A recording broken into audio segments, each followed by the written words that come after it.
So if you're an anxiety sufferer, panic attack sufferer, depersonalization, realization sufferer, and you're also dealing with addiction, and there's a connection between those two for you, maybe that's been the way that you've tried to feel better. Might be nicotine, might be alcohol, might be binge eating, might be drugs. There's so many different addictive behaviors that can come in.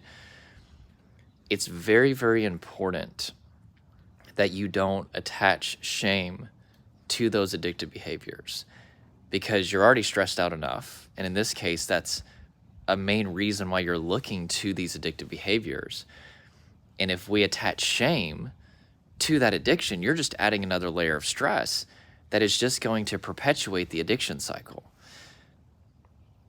This is what I tell my clients. You're a good person with a painful history. You've went through a lot of painful experiences, and you didn't know how to self-regulate, which is really getting your body out of fight, flight, freeze response. And you probably didn't have enough co-regulation. You didn't have a secure attachment relationship. You didn't have somebody to validate your experiences. You didn't have somebody to really guide you through that process of learning how to self-regulate. And you adapted in the only way that you knew how to. Our bodies are wired for homeostasis. Think of our nervous system as like a plate with a marble in the center. And whenever you get off balance, you're naturally going to want to get back into balance, because your brain thinks that if things are off balance, you're going to get eaten by a lion. That's part of our survival disposition. And when you don't know how to self-regulate and you don't have enough co-regulation, you feel better in the only way that you can. And sometimes these addictive behaviors are how you get back to balance.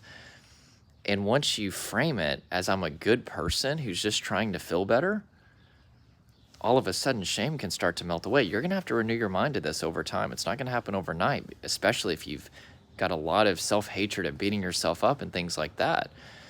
But I want you to begin that process.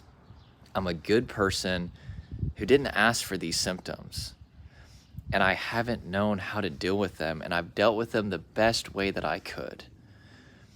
And these addictive behaviors are not reflective of bad behavior. It's reflective of appropriate behavior in terms of getting back to homeostasis. Now, we do need to help you get back to balance in a healthy way, and follow my videos and I'll give you a bunch of tips for that. But for the time being, go through this process of renewing your mind. I'm a good person with a painful history who is just trying to feel better.